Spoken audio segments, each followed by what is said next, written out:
Hey there everyone, welcome to another MCC moment. I am coming to you from an underground car park in an undisclosed location. But isn't life at the moment a bit like an underground car park for many people? Simply because, it's mundane. Underground car parks are pretty lifeless, they're pretty dull, they've got no real great colour, they've got no creativity, and this season in life might feel like an underground car park to you. And I want to encourage you that it doesn't have to be. It doesn't have to be a moment of darkness. It doesn't have to be a moment of where you can't find a car park in this underground car park called life. And if you're anything like me, when you've been going around and around in a car park and you can't find a place to park your car, then it is like when you find that space, it's like, yes, quick, get in there quick before somebody else gets it.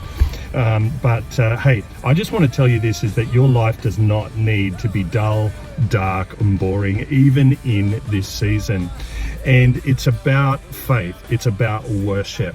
You see, when we turn our eyes to the Lord, when we turn our hearts towards Him, then what happens is that we turn our eyes off of ourselves and our own situation, and we start then to direct life, to direct our troubles, to direct what we have to offer back to the Lord. You see, God He is robust. He is extraordinary in the way that He loves us. Jesus is described as the good shepherd, and a good shepherd always takes care of his sheep.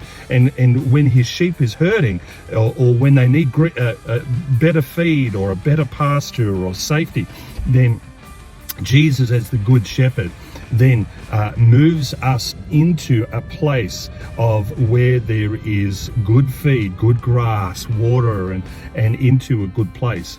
And I want to encourage you that if you may be in a good place right now, and then you have all the more reason to turn your face, turn your heart towards Jesus in worship, to turn your life towards Him and offer that up to Him. If you're in a dark place, in an underground car park kind of moment, then I want to encourage you that as you begin to worship and you turn yourself towards the Lord, then what happens is you give worth to Him, and He takes you from that moment and takes you from that place. You may still be in the car park, but you begin to see that car park from a different perspective. You start to be encouraged, and you start to move into a place of where the Lord can cultivate and grow faith.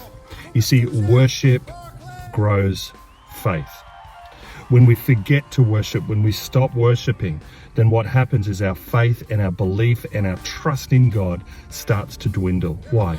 Because we become more focused upon ourselves and what our own needs and experiences and what we may not be having and what we might feel like we're missing out on, as opposed to that place of, and it may feel solitary at first, but when we come into that place of giving worth to the King, worship to the Lord, what actually happens is worship cultivates faith, and then faith brings us into a place of great health and healing.